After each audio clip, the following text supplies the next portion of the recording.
The party's going on. Thank God it's Friday. Now.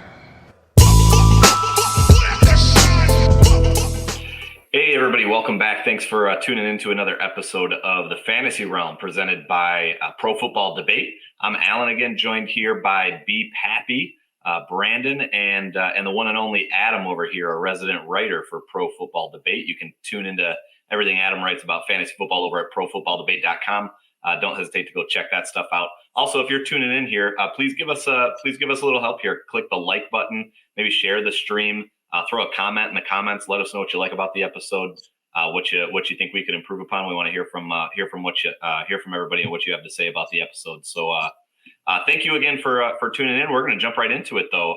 Adam, B. Pappy, what do we think about Thursday night game last night? We had Minnesota traveling to Philly on Thursday night.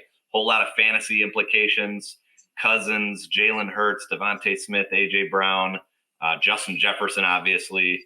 A whole bunch of stuff going on. What do you guys think of the game? I'll start. I'll say the impact of the coordinator leaving, both coordinators leaving the Eagles, it seems pretty impactful, right? Jalen Hurts does not look like the same Jalen Hurts that we left the season off with. I don't know if it's the Super Bowl hangover or if it's the coordinators, but that's not the same offense at all. AJ Brown struggling to get involved. Devontae Smith looked great. I feel like they forced it to Goddard a little bit more week 2 than they did week 1. And then, as being Detroiters, I know we're not surprised of what we saw to DeAndre Swift. That guy's special. And, yeah, he looked good last night. He looked really good. Yeah, it kind of hurts, but it's like we know. Yeah, week 5. He's not going to 5 or 6. Yep, absolutely. Yeah, he's going to get a soft tissue injury. His shoulder's going to hurt. He's going to feel icky. He can't play, and he's not going to be the same dude. And then as far as like the Vikings, Jefferson's a stud. He's unreal. Cousins is so underrated. I don't know why the fantasy community hates on him. Why does he go so low every single year? And I'm going to say it. Squash the Kirk Cousins can only play at 1 p.m. shit. He was great last night. Yeah, he was pretty good. He's not why they lost that game. Yeah, he had like almost 400 yards, 4 touchdowns or something like that, right? Yeah, he's a good quarterback. I mean, he's weird. He's, Cole's Cash Kirk, but Kirk Thuggins.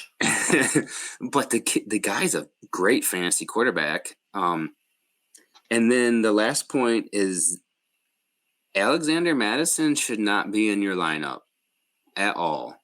He looks slow. He looks like a plotter. He's a guy, to me, that the only reason people think he was any good is because he's taken advantage of bad defenses. Mediocre defense, good defense, you can't play him. Yeah, I hear you on the Madison talk. Brandon, do you have anybody going last night in last night's game? Anything you saw you liked or didn't like? Yeah, I actually went against Adam's advice and started Swift. I actually picked up Puka from the Rams on the waiver wire and saw that he was, he had the injury and warm up. And then I had Swift, and I was like, without Gainwell, I just thought he was going to get some more action. What's the backup Boston? Some more action. Would you have ever guessed he was going to get like 26, 27 carries? Like 28 carries. Dude. No, that's it. To be 100% honest, I expected it to be more of the passing yards out of the backfield, and I thought Hurts was going to blow it up in the rushing department. For them. He tried to. That was the surprising part for me. Swift to have that many carries, rushing yards. It goes to show what the defense of the Vikings, though. Obviously, if you have a running back going up against them, you're gonna. We mentioned it last night. Like, I can't wait for the Lions to play him because I think Monty will eat. Rushing through that line. So, yeah, Swift. Surprising. I thought he was gonna get the catches.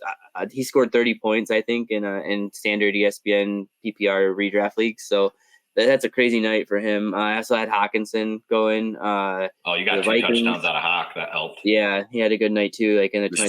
So those two were awesome and for the lineup. But yeah, I think with the Swift situation, I do think Gainwell will come back, and who knows what that'll be. I think it's one of those things. It's like going to hit or miss every week, and you got until you see some consistency. It's tough to start him in your lineup. No one could have predicted he was going to do what he did last night. And in that team, saw it on the receiver side. You have AJ Brown and Devontae Smith, and Devontae Smith had the 2 touchdowns, and AJ Brown didn't get any touchdowns. He still scored points, but he didn't have an amazing week.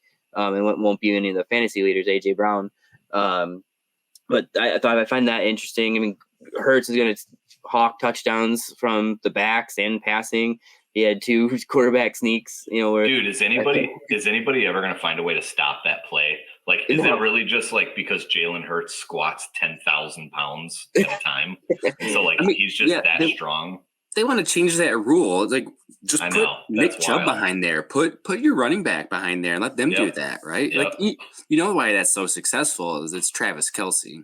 100%, yeah. If you notice too, like they're running that off the guard. If you watch the replay on those, Jalen Hurts is running those off the guard more so than at least last night, right? Because Minnesota was stacked in the middle up in front of Kelce. It seemed like he was bouncing off to the outside shoulder of the guard with that play, but that's nerding out on football formations and stuff a little more than we probably need to. But anybody that's watching this is a nerd. That's fair. I think for me, one of my bigger takeaways from that game, did you guys see AJ Brown crying on the sideline about not getting the ball? Yeah, he's a diva receiver. That's what they do. Teams up. I get it. Like wide receivers do that. Your team's up 2 scores in complete control of the game at the time, and he's crying to Hurts and Sirianni about getting the freaking ball. That was like anybody tuning in that might have saw the last episode. One of our topics was like Jalen Waddle or Devontae Smith. And the biggest reason that I had Devontae Smith higher than Jalen Waddle is I just think his track to wide receiver 1 status on his own team is so much more clear than Jalen Waddle's track to wide receiver 1 on his team. Did you watch the post game though? At all the interview they had Hurts and Kelce on. Yeah. And Hurts actually mentioned like AJ Brown's they talked about that situation and said AJ Brown's is like his best friend, and it's one of those things like we're winning, like you got to stay focused on what you're going after. So you brought that up. I still think AJ Brown's the unanimous number 1. Devontae Smith looked great. I think it's going to shift each week. Yeah, until he is unseated, week 18 is over and Devontae Smith is sitting, higher in stats than AJ Brown. It's still the AJ Brown show over there for sure. I don't disagree. I had Cousins going. I drafted and I did a startup draft not that long ago, and I purposely aimed for Kirk Cousins as my super flex quarterback. I think that defense is trash in Minnesota. You obviously have Justin Jefferson, Jordan Addison, TJ Hawkinson. Like they're going to move the ball on offense, and they're going to be playing catch up. And through last night, through the air.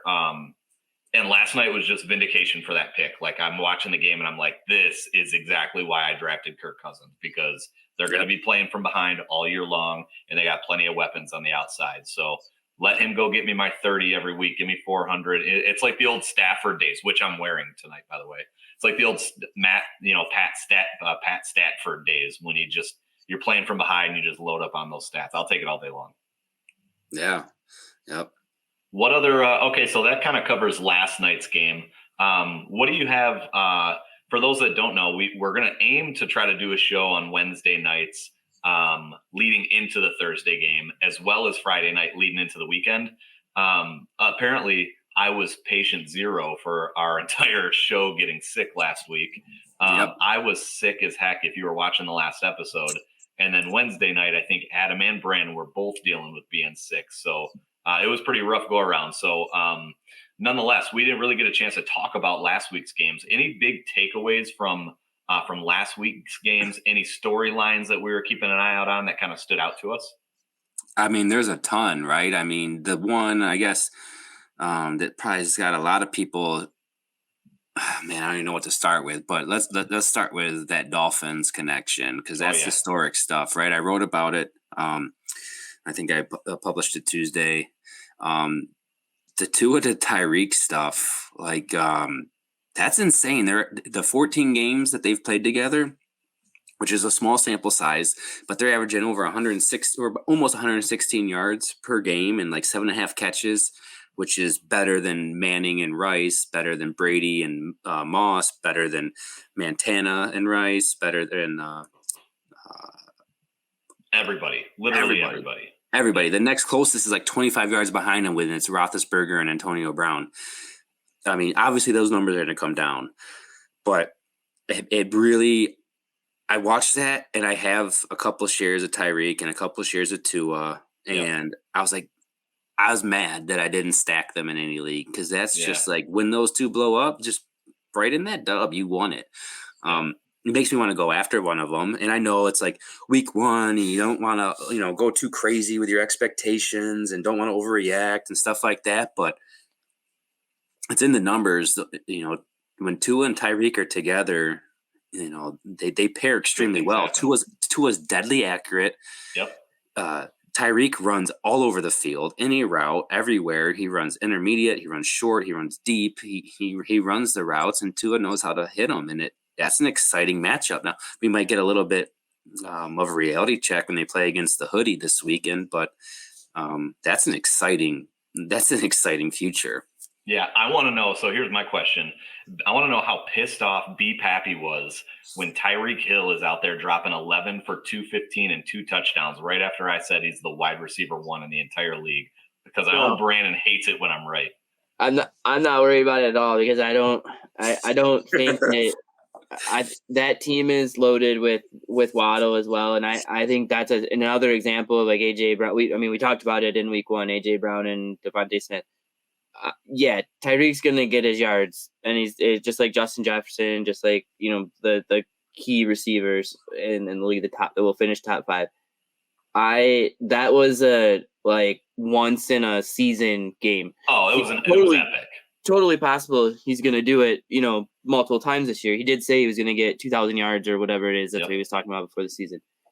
I think that will come back down there. I think this week will be a perfect example of that. I actually have the Patriots beating the Dolphins at home in New England in a nighttime game. I don't know what if weather will be a factor or not this early in the season, but Foxborough is just not an easy place to win.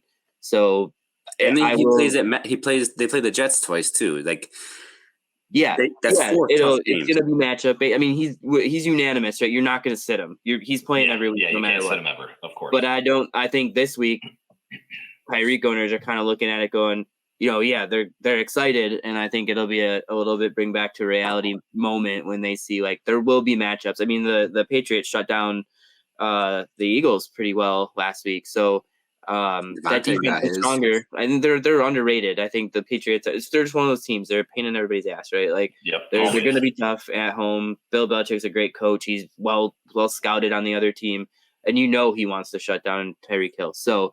I definitely expect Waddle to step up. We didn't really see much of a run game out of Miami at all. I don't believe. I don't think we ever will. I'd love to see. I'd love to see. What's his Arcane or Arcane? I don't know how you say his name. Devin Ajane. Devin. I'd like to see him step up just because I took him in. You must have drafted him. Yeah. Dynasty Debbie, but he was a big. They don't have a back. He was a big recruit. He was a 5-star. Yeah. To Texas A&M, I think. Oh, here comes your Devi Chops show. I love Devi. And if any of you listeners want to hear more about Devi, just let us know, and I would love to talk about it. So I'm not going to nerd out on you guys, but he's a high talent. He's super good talent. He's a great receiver, and he's fast as light. So I'd love to see him in that offense too. Yeah, he'll get it. Imagine Tyreek, Jalen Waddle, and Devon, however the heck you say it, Devon Achane, all on the field at the same time. That would be absolutely wild. Yeah. Brandon, how about this? What do you think of? Did you have something else you want to talk about there? Yeah, I just want to say one other thing about Hill that I think we've talked about it offline, but I don't think he'll get suspended. But I am curious to see if his off the field drama plays into his season at all and disrupts him at all. it could be No. one of those situations. Maybe he feels like he's away from it now, and he can go after it. Maybe that'll He feed sleeps it. on a bed of money. He doesn't give a shit. That's a good point. Brandon, I want to know your thoughts on how about J.K. Dobbins, like right out of the gate, right? Look, he actually started really strong too, putting up good numbers right out of the gate. And then all of a sudden, what was it? Achilles, right? Didn't he tear his Achilles? Yeah. Torn Achilles. Season, probably career done for him. I think his career's over. And what it does to it excites me for what it does to the team. I feel, it sucks someone got hurt, right? And someone that maybe you drafted or took. But Zay Flowers, I think now becomes even better of an option. The Ravens are one of those teams. They're going to be defensive, minded, low scoring games throughout the year too. But they're gonna need to score, right, to win games. I think Lamar is one of those guys. It's just like Jalen Hurts, that kind of model where he's gonna hawk touchdowns from people and things like that. So I don't think it hurts the Ravens from a team perspective, but definitely boosts some fantasy value. I don't know what's going on with Mark Andrews if he's going to be back in the lineup. I think he's due back this week. I think he's already. They said he's playing this week. Does Gus Edwards or Justice Hill make it to your lineup? It did. If there's an injury or a bye week, sure. But aside from that, like if I'm starting Gus Edwards, then I'm probably in a bit of a pinch. Yeah, sure. I'll carry him as like a RB4. Mm-hmm. He's got a place. Like you're not going to find, if you didn't grab Gus Edwards off waivers on Wednesday when most waivers opened up, you're not going to get him. Like he's not just sitting around on waivers on anybody in most normal leagues. But if you're starting him, you're probably in trouble. I picked up Justice Hill over Gus Edwards. Yeah, I think Justice Hill's probably the pickup, but like that's Gus is just like the definition of okay to me, like which is all that offense is going to need. But because like as we talked about, Zay Flowers looked like the dog over there. Dude. That guy, he got targets. He got 10 targets, and I saw like the only reason I know this is because I wrote about it. Is that he got 10 targets out of 22 passes, and then the next receivers was Bateman with 3 and Odell with 3. Yeah. And and Todd Monken, he made it a point to get Zay the ball. Yep. Is that because Mark Andrews was out? Then that's remained to be seen. But the kid's a talent, and he's special. He reminds me of T.Y. Hilton a little bit with some Steve Smith matched in because he's undersized and he's a go-getter. He's going to get the ball. He's going to fight for the ball. But they threw a bunch of RPOs and screens and pop-up passes to him. Like he's not going anywhere. And no, not at Dynasty for sure. If in Dynasty you're holding Zay Flowers, you're not trading Zay Flowers, right? 100%.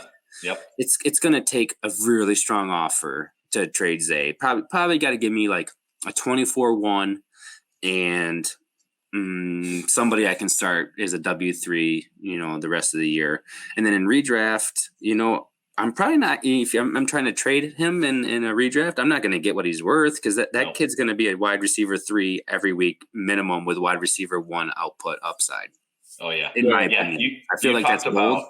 You talked about 10 targets on 22 passes. That's 45% target share. Like that's absolutely insane, right? And 22 passing attempts is pretty low compared to the league average. Like, granted, that's a Baltimore offense with Lamar Jackson at quarterback. Like it is against Houston. Against Houston, fair. But to reel in 9 of the 10 targets too, like 9 catches is no joke. Like that's enough to get you in a starting lineup on pretty much any roster in any league. And even more interesting about that is like he was far from the number 1 wide receiver that anybody was looking at. Right. I mean, nobody was looking at him as the number 1 wide receiver in rookie drafts. Everybody was all over Jackson Smith and Jigba. Yep. And then really even after that, what was it? It was probably Quentin Johnston. I mean, him and Zay were kind of, you could kind of transpose those guys. Who am I missing? Addison went before Zay. Yeah. People in rookie drafts, and this is Dynasty, we're talking, people are obsessed with size.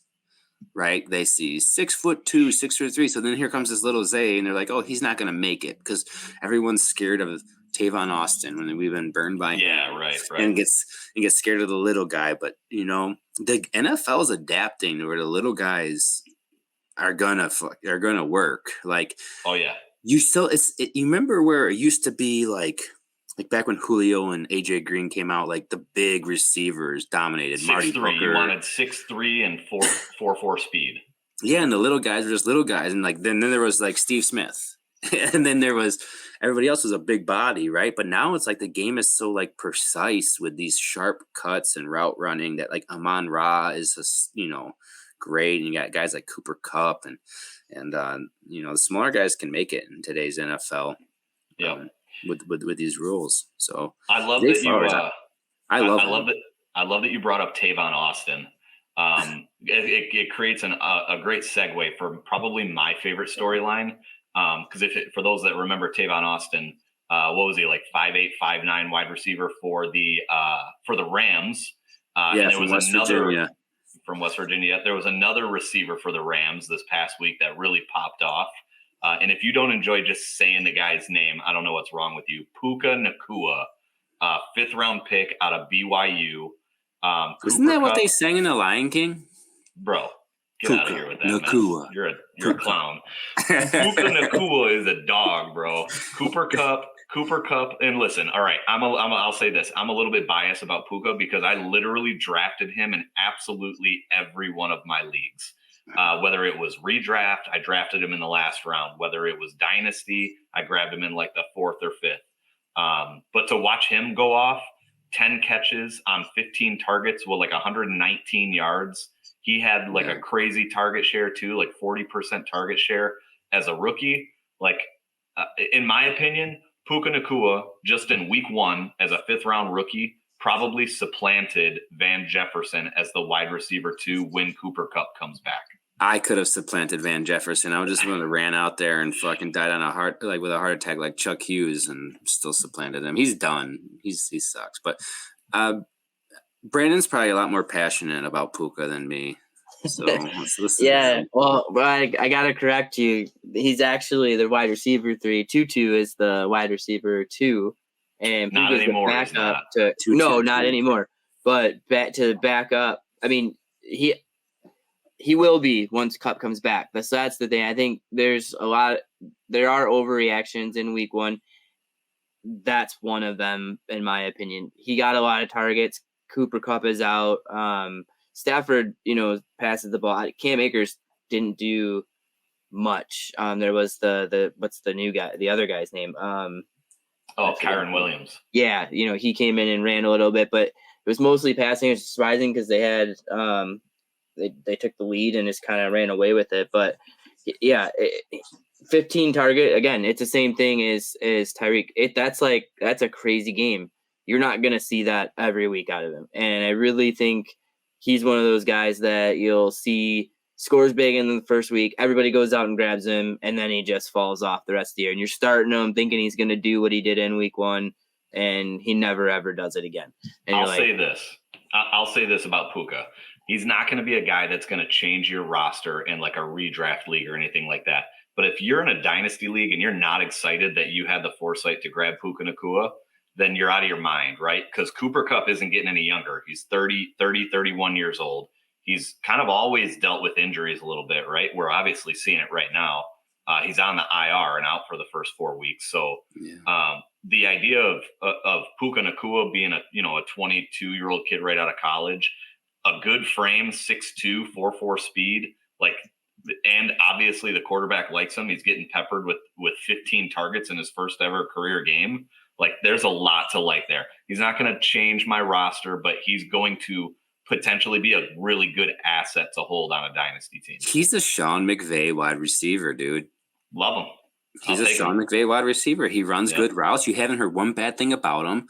And he's got a veteran quarterback that wants to know where his receivers are. And he's going to know, Matt Stafford's going to know where Puka's going to be. Oh, yeah. I'm one of my biggest downfalls in dynasties is as I'm in so many leagues that I try to get one guy here, right? So I had my Puka shares early, and then I went otherwhere. So I was like, well, what if Cedric Tillman is the real deal? What if Michael Wilson is the real deal, right? So I was like, I want to have a share, and I passed on him for other guys later. And right now, I'm really kicking myself for it because I'm excited about Puka, what he can do. I do think for this year in redraft, you guys have to tamper your expectations a little bit because Coop's going to come back and he's going to get those catches.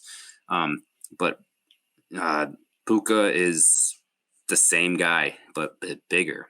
Right? Yeah. How much stock do you guys put into draft grade when it comes to like waiver wire pickups or like rookie drafts on a dynasty league? Like how much stock? Because like capital? like a good example of that is like Michael Wilson, who is going to a team that doesn't have a ton of wide receiver depth, drafted a lot higher than a guy like Puka.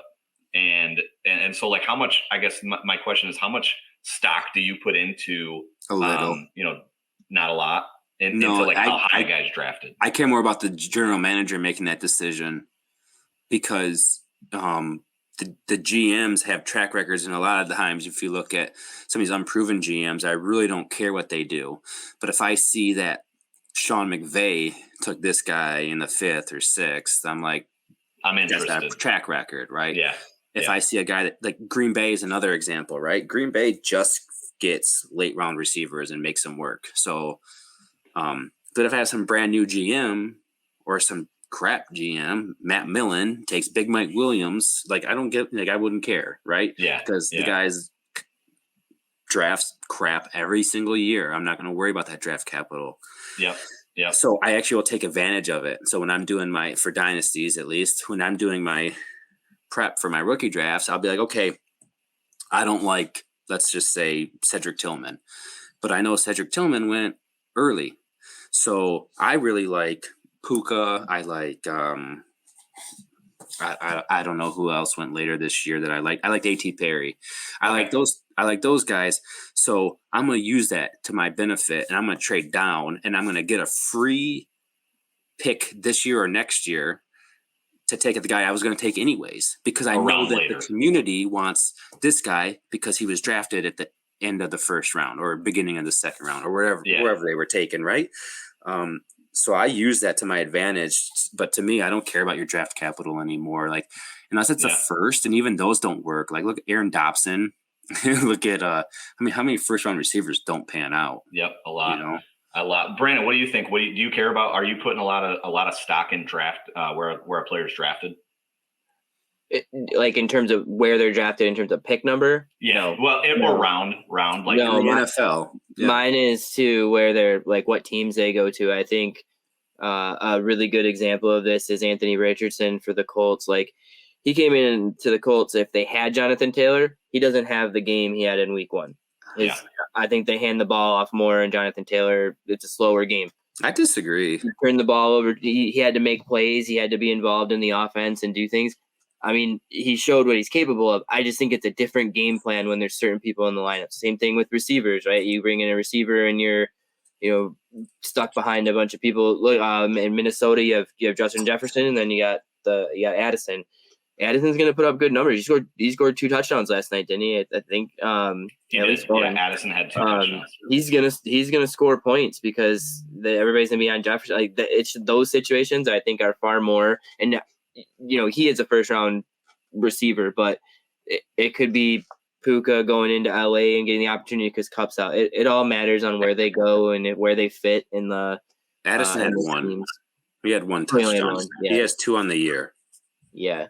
I mean, Adam said A.T. Perry. Like I loved A.T. Perry because of his size, but like he goes into New Orleans, and I don't think he's gonna step up this year. But from a dynasty perspective, I think long term he's got a shot to grow. So I think it's not a lot in draft capital, strictly on where they go.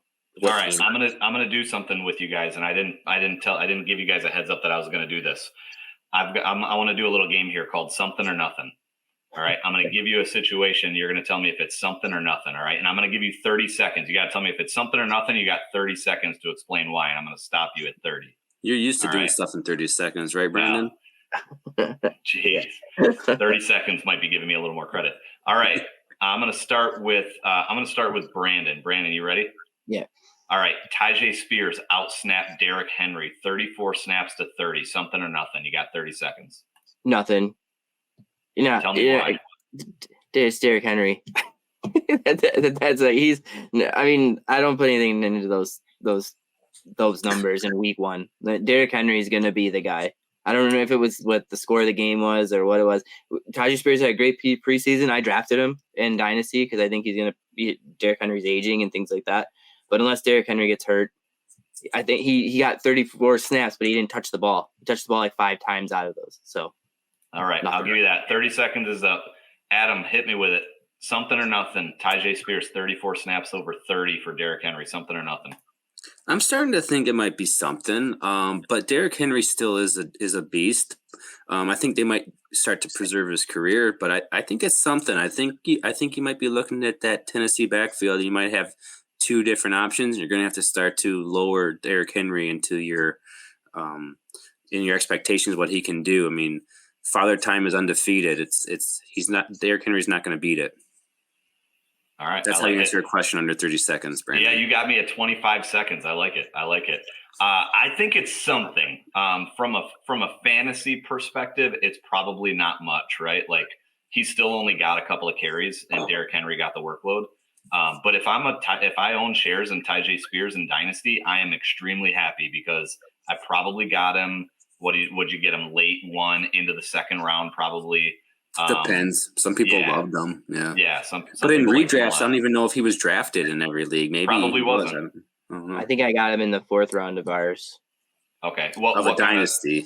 Yeah, the dynasty rookie. Yeah. Oh, really? You got him that late? In a redraft, I don't even know if he was drafted or not. I don't know. Probably not drafted. Interesting though that Tennessee's actually got him out on the field, right? Like that's something. There's something there from a fantasy perspective. It's probably not much. Yep. Let's move over. Brandon, I'll hit you with this one first again. Talk to me about the Atlanta game. What you liked in the Atlanta game. Is there anything that stood out to you in that game fantasy-wise? Talk to me about that one. Is this a 30-second? You're changing the rules on me again? No, we're just having an open conversation now. the Atlanta game, I think Adam wrote about this with Desmond Ridder.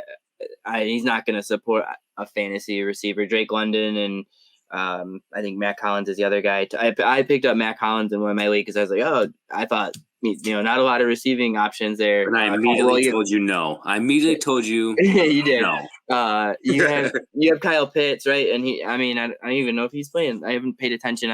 He was their leading receiver. Well, I hadn't paid attention to Atlanta. You know who else I don't know if they played or not? Drake London. He's on like the side of every milk carton right now. Absolutely. He drops his only target. Missing in action. Yeah, 1 target, 0 completions. Like how disappointing is that? A lot of people had Drake London as we talked about him last week. Like he was in the conversation as like a 2nd-year wideout to keep an eye on, right? And he goes and lays a goose egg against Carolina. I'd love him in Detroit. I'd love him in Kansas City. I'd love him in Seattle. I'd love him in Baltimore. But he's in Atlanta. And Arthur Smith doesn't give a shit about your fantasy team unless you want running backs. Because they got 2 guys that you can start every week. One, Bijan, you're never sitting. All right. He may not live up to his draft of being that high of a pick. Number 1 running back. A lot of people were taking him as. Yeah, he might not be that, but Dynasty, he's beautiful. And then he looked great. Algier still looks good. And then they still got the Joker, Cardell Patterson. He's going to steal goal line carries. He's going to steal touchdowns. Yep. That's going to be a nightmare fantasy-wise. I mean, obviously, I'm starting Bijan every week that I have him. You have to. I'm still going to start Pitts. I have him in a 2-point per catch tight end premium league. I'm going to start him because he is a potential huge tight end advantage. And the tight ends really, they're not that good. Week 1, this is probably something people want to listen to is like, what do you do at the tight end position? Because week 1, you had zeros from Goddard. You had Dolchich, who I love, get hurt. Chiggy from Tennessee got 0 points. Dalton Schultz was a bum. All these guys in the tight end position, it's Kittle studs and duds. Kittle, who I fade Kittle hard. I know he's still ranked hard and he's ranked high, but since Brock Purdy's taken over, Kittle is blocking. He's not catching passes. Kittle is a great tight end in the NFL. He's not a great fantasy tight end. If you have Kittle, try to sell him before the rest of the world catches up that he's on a fantasy tight end. Get what you can and redraft. I don't know what to tell you without looking at people's rosters, but try to get any type of starter, wide receiver, running back, quarterback, whatever. Transition down in the rankings. And Dynasty, same thing. Try to transition down. Try to pick up a second next year and transition down to a guy like Cole Kmet, or I even take Chiggy here. I like Chiggy a lot, yeah. Yeah, Chiggy not being involved. I mean, I think that's the DeAndre Hopkins effect. But Ryan Tannehill was terrible. Yeah. Yeah. You know who else, talking about tight ends? I didn't hate Luke Musgrave in week 1 either. No. 3 catches, 50 yards on 4 targets. Not bad. Yeah. So I did my bold predictions article about a month ago or so.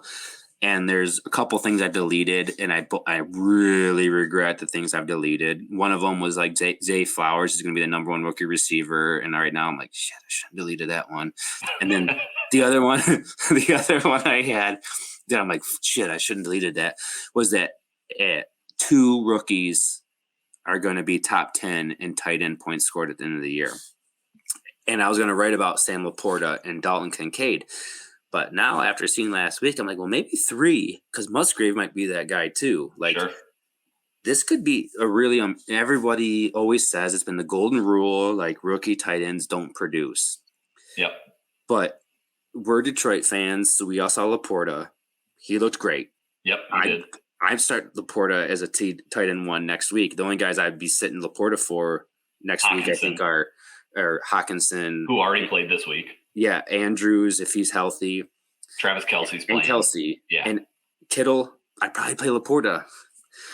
Pitts, I'm still probably going to play Pitts because he's got that name.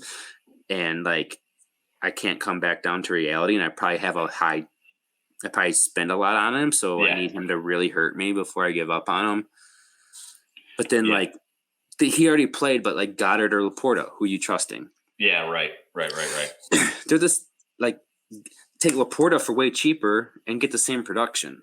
Yeah, while we're talking about tight ends, I'm never going to miss an opportunity to rub something in Brandon's face, and I know we're only 2 weeks in, but TJ Hawkinson became the highest paid tight end in the league, and me and Brandon got into a little bit of a debate about whether or not Hawkinson was going to be good. Brandon, I'm paraphrasing a little bit here, but Brandon essentially thought that TJ Hawkinson was going to be absolute ass. As it stands right now, the yardage isn't there, right? But he's got 15 catches over 100 yards and 2 touchdowns through 2 weeks, 45 points. Well, that's not standard PPR. So what's that, 25 to he's at about a little over 35, 37 points, somewhere in that neighborhood. Numbers. Carry the 2. So, I mean, Hawkinson looks the part. Hawkinson is going to catch a ton of balls. He's going to get some touchdowns here and there. Kirk Thuggins is going to spread the ball around to him. Yes. Hawkinson looks like the real deal. And if Kelce can't stay healthy, don't be shocked when TJ Hawkinson's the tight end 1 at the end of the year. So before you start, I just want to say, in the off season, a lot of dynasty experts and shit were telling you to sell TJ Hawkinson. And I didn't ever understand that. The guy's solid. Like, he's not great at anything, but he does everything good. Give me a tight end that catches 85 balls a year like he did last year, and I'm taking him all day long. Yeah, and meanwhile, these same guys are going to tell you to draft Kyle Pitts or George Kittle. I bet Brandon would tell you to draft Kyle Pitts. He's going to tell you to draft Conklin. We got to get Brandon. That's what we got to do. I got to talk to my plug on the jerseys and get Brandon a Tyler Conklin jersey. We got to make this happen. All right, Brandon, sorry to cut you off. I'll let you speak on it. No, I would say I don't think Hawkinson will suck ass. It's not what I said. I don't think he's going to perform like everyone thinks he's going to.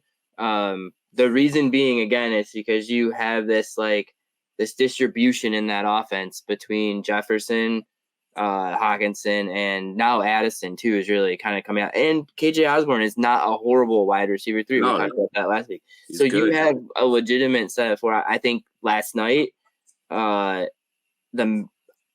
I didn't dig deep into matchups, but you have the Eagles, and he gave up 2 touchdowns. I mean, everybody scored 2 touchdowns last night, I feel like. But they're coming from behind and they went to him. Next week, those might go to Jefferson. They might go to Addison. They might go. I think it's going to bounce around. So it's going to matter based on the matchups and the linebackers and who's going up against him and what's going to happen and the speed of the game. I mean, week one, he was non-existent. So he had a good week too. He was. He had catches. He had 3 points. He had 3 points in week. I'm looking at 5 standard. catches. I'm looking at standard. Sorry, PPR. I mean, yeah, he was. Out here with that standard bullshit. Compare him. Nobody does standard anymore. I know. Those people are still reading newspapers. All right, he scored 11 points, but that's what I was gonna say. So here's the top 5 from week 1, which I find shocking. It was Hunter Henry at 16.6, Hayden Hurst with 15.1 points, Hawkinson then with 11.5, Donald Parham Jr. with the Chargers, 11.2. Probably Evan Ingram. And then Evan Ingram with 9.9, and then Cole Kmet wasn't too far behind at 9.4. So that's going to change, right? That's week 1. Water's going to find its level. Yep, what are some tight ends because this is probably what people really want to listen to is what are some, because people are probably panicking about the tight end situation on their roster, right? Like, oh my God, I have, I played Isaiah Likely or I have Chiggy or Dolchich, or my guys went 0 at Goddard. He went 0, although he rebounded in week 2. But what tight ends do you think, besides the top drafted guys, do you think might end up having a pretty solid year? I got one that for people you. Could look to pick up. I got one for you. So you want a bye week play or an injury play? He's 1,000 years old, and who knows if he's going to stay healthy or not. He was elite once upon a time. Give me Zach Ertz in Arizona. Even just week 1. He got a lot of targets. He got a ton of targets. He had 10 targets in week 1. If you tell me a tight end's going to have 10 targets, there's a pretty good chance I'm putting him in my lineup. Yeah, that's a good point. Zach Ertz is my guy. That's he went undrafted in a ton of redraft leagues. Borderline unplayable coming into the season. You give me a guy Josh Dobbs they've had for a couple of weeks now. They don't have a ton of receiver help there outside of Hollywood Brown. Maybe if you make an argument for Rondell Moore, that's fine. But give me Zach Ertz. He's a pro's pro. He's been in the league for forever. I know he's 1,000 years old, but give me the targets. I'll take Zach Ertz. Yeah. Brandon, you got a guy. Probably do Tyler Higbee. Yeah, that's a good one too. Yep. So he's drafted though, because he had a pretty solid year. Yeah, I actually drafted him in a couple of redraft leagues. I was able to get Hunter Henry. I like him too in New England with Mac Jones. He has a good connection with Mac Jones, and I think he's available. I don't know what his waiver wire percentages or starting percentages, but the interesting thing about tight ends, and we talked about this a little bit. I don't remember if it's on the show or if it was offline, but if you look at position by position, you have your top 3 guys. We talk about who's going to be wide receiver 1, and I think in tight ends you have the same thing, right? Kelsey's going to be your tight end 1, and if he's healthy, and then behind him is probably Hawkinson. And if I'm going off of last year's, it was Kittle. So those are the only 3 that scored 200 points or more at the tight end position in PPR. After that, you still have Andrews, who's up there at 190, but then Evan Ingram is the 5th ranked tight end at 176.9. After that, it's just a mashup of 20 guys that you could throw in, and that includes Higbee, Freiermuth, Kmet, Taysom Hill with New Orleans, Dalton Schultz, Njoku, Goddard, Gerald Everett, Dawson Knox. So you want consistency. You want consistency after that. You're not right. Taysom Hill does not belong in there, because Taysom Hill is literally, you have to predict the game that he has a good game in. Yeah, he had a 34-point game last year. So stats can be misleading. But that's exactly what I was going to say. So I think in that grouping of people, you have to find the one that you think is going to be most consistent. And for me, that's like Higbee, Fryermuth, and Komet too. And Stafford loves Higbee too. Yeah, Fryermuth is 8 to 10 points a week. Fryermuth is 100% already owned. Yeah. Oh yeah. He's one of the highest drafted tight ends without a doubt. So I'm looking for guys that like might be on that waiver wire, somebody that's panicking about their tight end position that they can go for. For me, it's his counterpart overshadowed him this week. But I like Mike Gesicki. Okay. I think Belichick can support 2 tight ends. We've seen it before. Yep. And I think that's kind of what he's building here. Like, that New England didn't pay him to come and block, because that guy is as interested in blocking is Brandon is with being morale. Fuck. You have to as edit interested that as Brandon is in being right about TJ Hawkinson. Yeah. But yeah, to me, he's gonna he got 3 targets last week. He caught 3 balls. I think that Mike Gesicki is gonna be definitely somebody worth your lineups. Yeah, I like that. I like that play. I'm glad you brought up New England. I want to pivot a little bit in New England. We'll stay in New England real quick. A lot of people are drafting Juju as the wide receiver 1 in New England. What do you make of Kendrick Bourne showing up and having a really, really good day? Is he the wide receiver 1? Is Juju the wide receiver 1? Is this just, am I overreacting, like making a quick run to grab Kendrick Bourne, or what? Brandon, why don't you just start us off with that one? Yeah, I think they played the Eagles, so Slay would have been. I didn't watch it, so I can't say for sure, but I think Slay was probably on Juju, and Slay played his ass off last night against Jefferson, and Jefferson just made some catches in traffic and just took, like, he did not play good against him. That stat line was deceiving. He stopped him from scoring a touchdown. So I think Juju's obviously nowhere near the level of Jefferson, and I think Slay had him blocked up. I think that was a defensive matchup. What's that? Juju's a dog, though. He's still good. Yeah, he's still good, but I just don't think it's the same. And so I think it's going to be matchup based. I think that's where they found Kendrick. So Brandon, you're not overreacting on the Kendrick Bourne week 1 performance. Adam, I've had him in years past, and he's screwed me. So I don't like any receiver in New England, and other than the main one, which is Juju. So I don't care about New England wide receivers. I don't care what you do. I'm not playing you. I'm not interested in you. Give me Hunter Henry. Give me Mike Gesicki. I'm not interested in the receivers. I don't trust Mac Jones, and I don't think Bill Belichick likes wide receivers. Yeah. He liked Wes Welker and Randy Moss. That's fair. If All right. Flex, I'm putting Zeke in before I'm putting Kendrick Bourne in.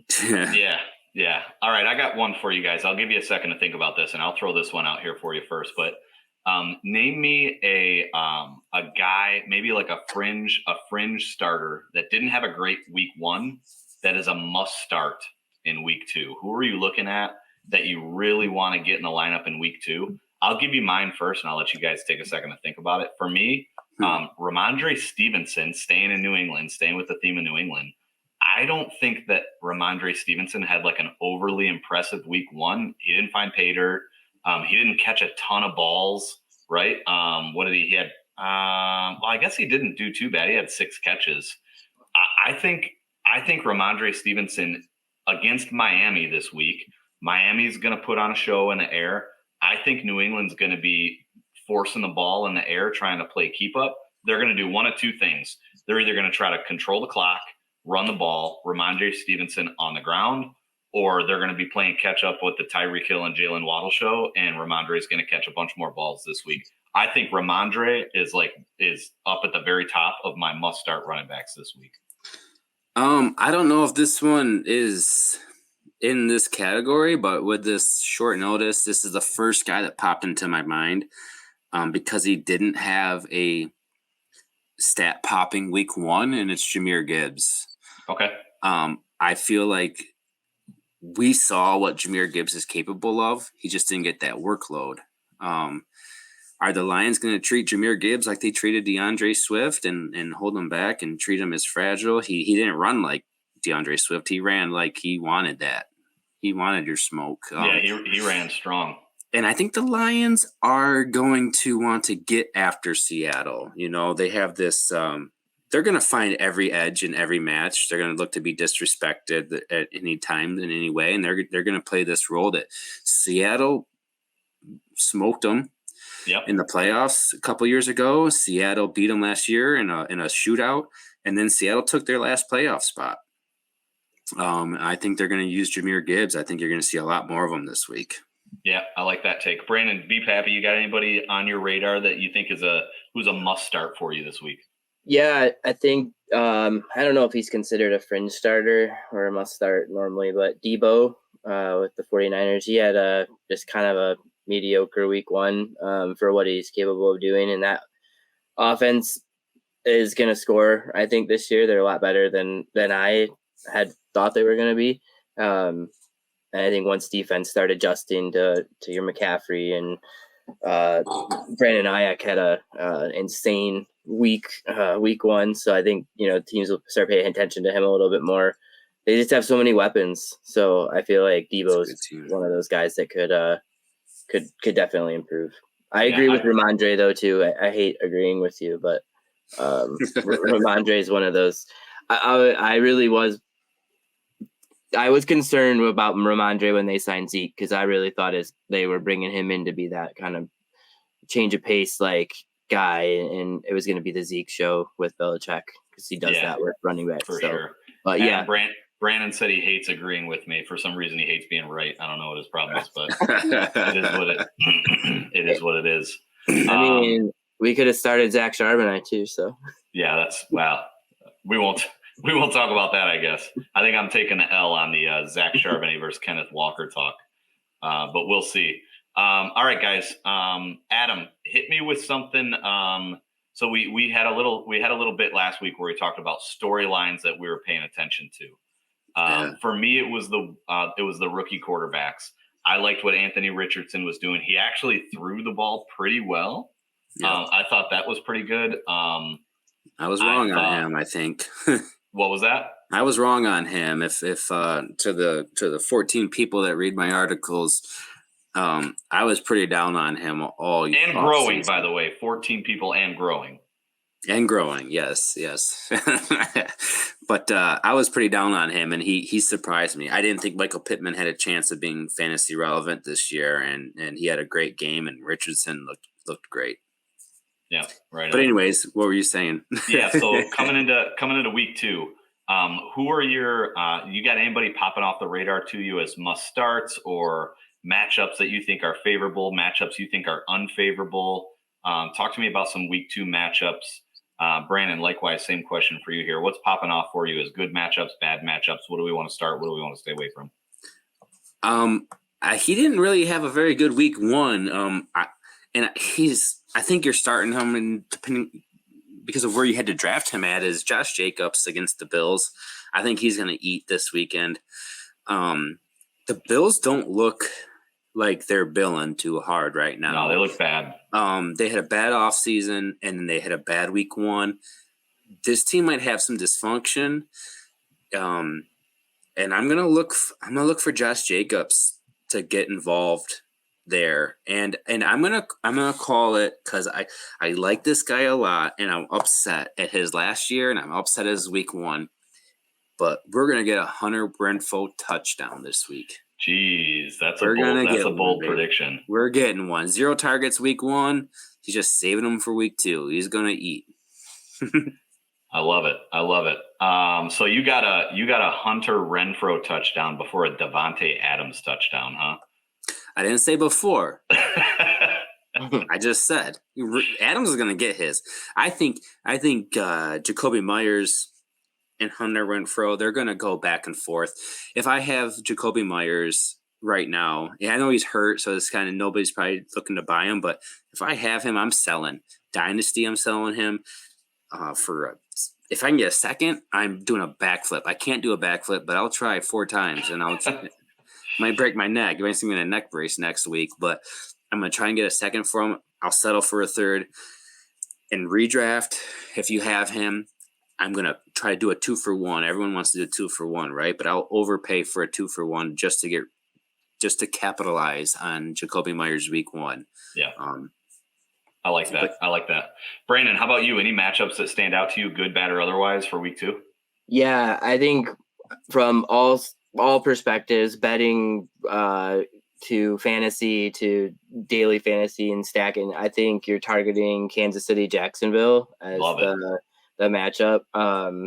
I think you're gonna have Kansas City wanting to bounce back. I think Kelsey's gonna be active again. I don't know. I haven't heard otherwise.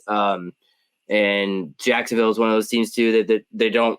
Neither one of them is gonna slow down the offense and pound the ball like Philly did last night against the Vikings and take the ball out of the receivers and quarterbacks' hands.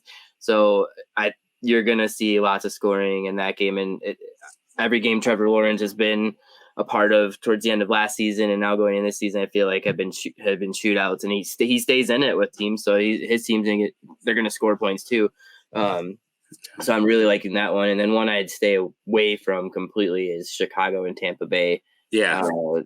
Tampa Bay somehow beat the Vikings and slowed them down a little bit, I guess. But Chicago is just, they're not good. They're terrible, right? But that might be a reason to take a look at like a Mike Evans. I mean, obviously, if you got Mike Evans, you're probably starting Mike Evans as like probably a wide receiver 2 or 3. You're starting Mike Evans as, right? With wide receiver 1 potential. I mean, you're starting Mike Evans. So aside the Browns from Mike Steelers Evans, game is an avoid for me. Okay, it's Monday night, but dude, I don't know. The Browns have Deshaun Watson, and he doesn't look good. Steelers looked terrible week 1, and I know George Pickens makes great catches. I love George Pickens, but I don't know. I think if I have those guys, there's none of those guys that are screaming, you need to be in my lineup. I think I'll set every single one of them if I have the luxury of doing so. I'll tell you what it is for me. I don't want anything to do with the Washington-Denver game. The Denver wide receiver room is an absolute freaking mess right now. Judy's back. I know. Yeah, Judy's back on a snap count though. So you can't count on him. I've got Judy in one of my dynasty leagues, and I'm sitting him because he's already being reported as being on snap count. Cortland Sutton bailed out anybody that thought about starting Cortland Sutton with a touchdown because I think he only had 4 targets. I do not want anything to do with the Denver wide receiver room right now. So that's the one I'm staying away from. Here's another good topic for you guys. So obviously the big story around the NFL Monday night was Aaron, or was it Monday night, Sunday night? Monday night, Aaron Rodgers, right? Torn Achilles. So now all of a sudden we thought we were going to have this Aaron Rodgers Jets era kicking off. And instead we get a recycled Zach Wilson all over again in that Jets offense. They're going up against Dallas, which dropped a 40 burger on the Giants and made Daniel Jones look like the worst investment a GM's ever made in their entire life. So you got Jets traveling to Dallas. So here's what it looks like to me. It looks like it's a perfect opportunity for owners to overreact on Aaron Rodgers being hurt and Garrett Wilson potentially underperforming. If Garrett Wilson comes in and underperforms against a top-notch Dallas defense, as an owner, I'm targeting Garrett Wilson everywhere I can go. But talk to me about Jets, Cowboys, and the effect that Aaron Rodgers has on everybody involved in that Jets offense. Start with Garrett Wilson, Adam. I mean, it's a huge loss, right? I think everybody that's a football fan got robbed when he tore his Achilles. I hate Aaron Rodgers. Whether you like him or love him or hate him like most of us do, that sucks because we all wanted to see him there. He had Garrett Wilson. He brought in his boys, Lazard and Breece Hall, and he had all these really good weapons, and you wanted to see him rock with them. And the Garrett Wilson hype was just oozing out of the sides, right?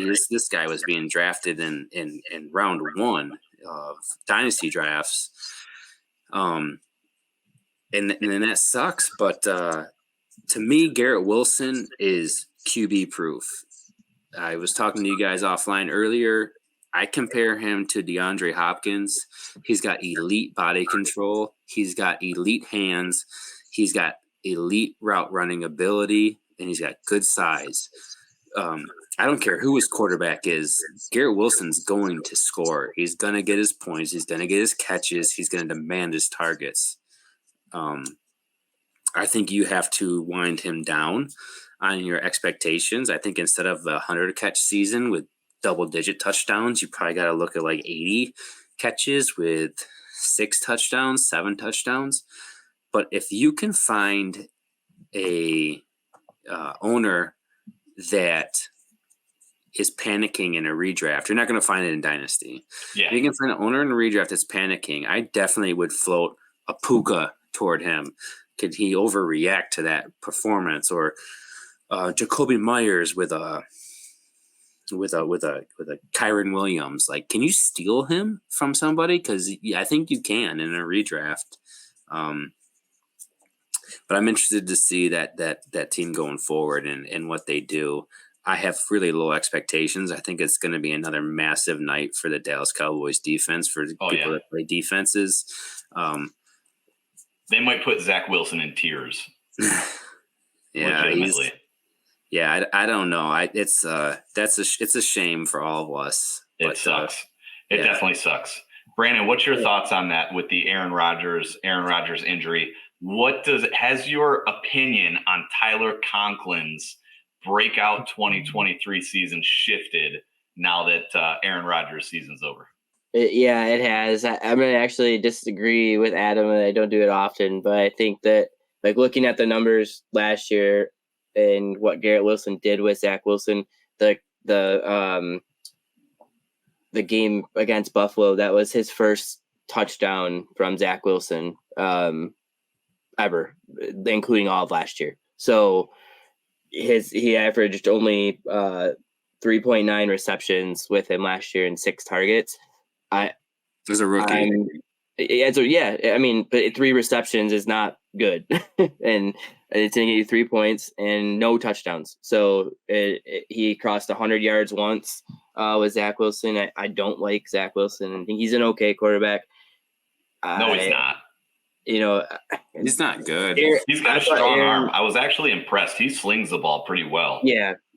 I think Aaron Rodgers gave him the veteran leadership where he was going to be able to take command of that offense and distribute the ball to his receivers. I mean, you look at the receivers that he's played with, the Donald Driver, Randall Cobb, Scantling, and Lazard. Like, you're showing your age right now, throwing out Driver. Dude, Donald Driver. Hey, Lions fans were makeshift Packers fans at one point, right? No, we weren't. Really Shut up. No, we weren't. I'm kidding. We know them. We watched them, right? We grew up watching them play, and so for sure. I don't know. I think that I think it sucks because I thought New York was gonna compete for a chance. I don't think that's happening now. I think they're still going to be tough defensively. They're good. It could fantasy football though. We're talking fantasy. Football. Yeah, but I think that's what I'm saying.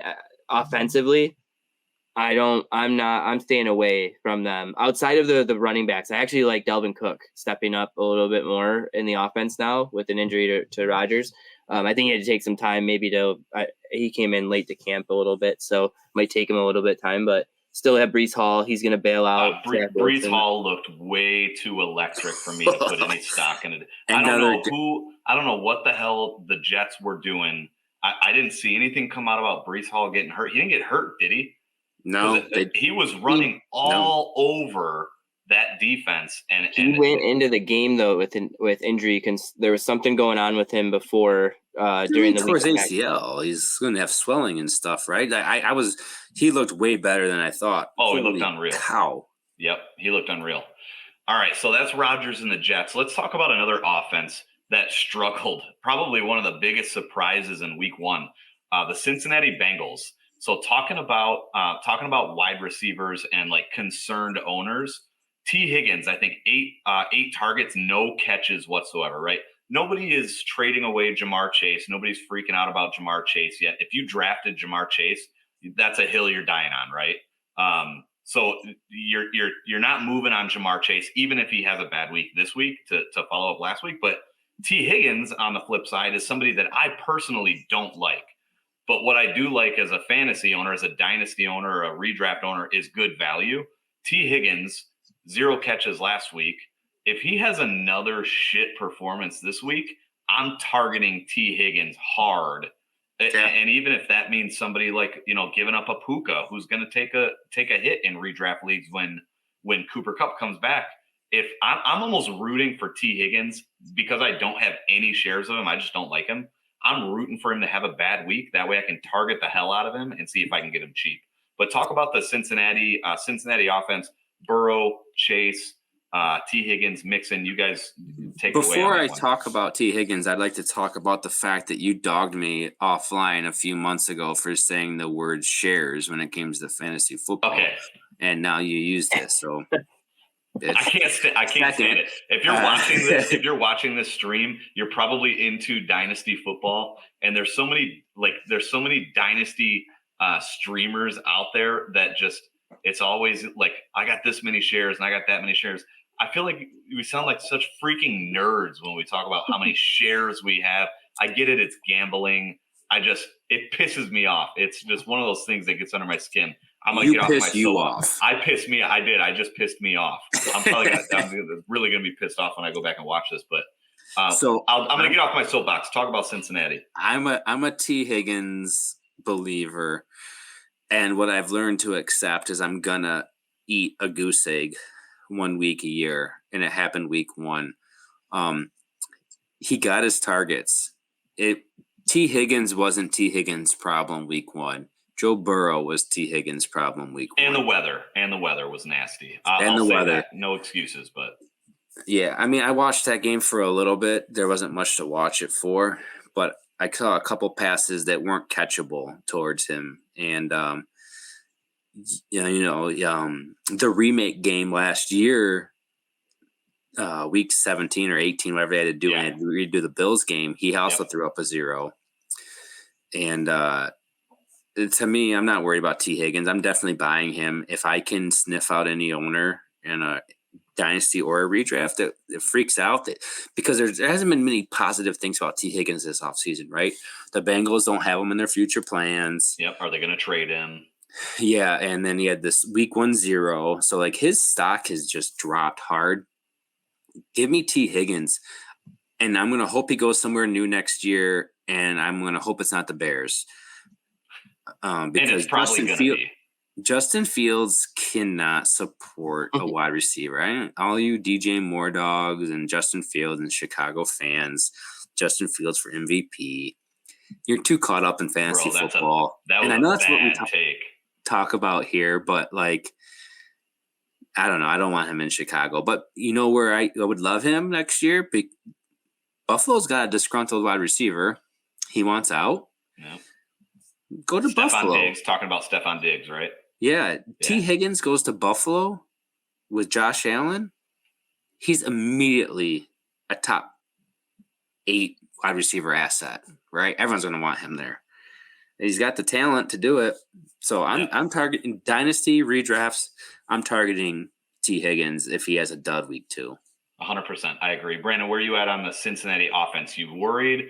Was it just the weather? Was it Cleveland's defense? Like, Cleveland looks really, really good. Like, that feels weird to say, but it also feels weird to be a Lions fan that's sitting 1-0 and winning in Kansas City. So where are you at on Cincinnati? Yeah, like I mentioned in the last show, like I'm big on the defensive matchups, and Cleveland's is one of my teams that I kind of like had as a sleeper team this year. I feel like their offense with Chubb is going to be pounded in your face, slow the game down, all those things.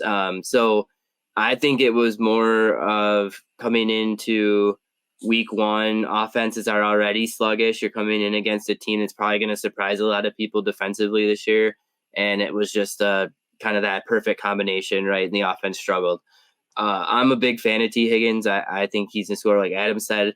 I had him, I think it was my dynasty team, and I've come to accept, Jamar Chase is going to have that blow-up game, and he's going to score 0. Or Joe Mixon's going to rush for 3 touchdowns, and they're not going to pass very much. It happens. That offense, it has weapons, and it happens. So not worried at all. I think they're going to continue to put up points. Jamar Chase will still be in the top 5 or 10, receivers. He's going to be a stud. And I think T. Higgins is a great complimentary number 2 to him. So Right on. I like it. All right. So this is gonna be our last topic here of the night. We did this last episode, and I'll give you guys a second to think about this because I'm catching you on the spot with this. But I want your must watch storylines with respect to fantasy matchups coming into week 2. For me, I'll go first to give you guys a second to think. It is Lions. And I'll do my best not to talk about the Lions too much every single week we talk about this. But the evolution of Jahmyr Gibbs' usage out of the backfield, how that's going to affect David Montgomery as an RB1, whether or not Sam Laporta stays fantasy relevant as a tight end 1. Is Kenneth Walker going to be the elite runner that you guys think that he is against the Detroit front line? And then whether or not any of the receivers are going to start showing up, right? Jackson Smith and Jigba, DK Metcalf, Tyler Lockett. Is the defensive front for Detroit going to get after Geno Smith or not? I think there's a lot of fantasy implications in that game. At 1:00, Ford Field is going to be absolutely raucous. I'm actually going to be at the game Sunday. A little plug right here. I actually was given ski mask. No ski mask for me. I don't have a ski mask, but I did get. I got company tickets, so I'll be in the company suite on Sunday watching the home opener against the Seahawks. I'm pretty pumped about that. So that's the matchup for me. You could literally order it and have it delivered tomorrow morning. I thought they sold out. We were told they sold out. They might have. I don't know. I'm sure. Yeah, we were told they sold out. But there's a lot of fantasy implications in that game at 1:00 on Sunday. I think that's going to be a good one. But yeah, Brandon, what do you got? What's your storyline to watch on Sunday? Yeah, I think there's a lot of interesting games. Couple of matchups that scare me against good offenses, and I'm curious to see how those play out. I'm going to go back to the New York Jets discussion, and similar to your Gibbs kind of standout. I'm curious to see what happens with Dalvin Cook because Breece Hall is on they called it a pitch count, but and Dalvin Cook actually had more touches in week 1. I think the Jets are going to actually have it's going to be a good game against the Cowboys. I think a lot of people are riding off of that 40. The Giants are bad. I said that in week 1. I'm not a fan of anything the Giants are doing offensively or defensively.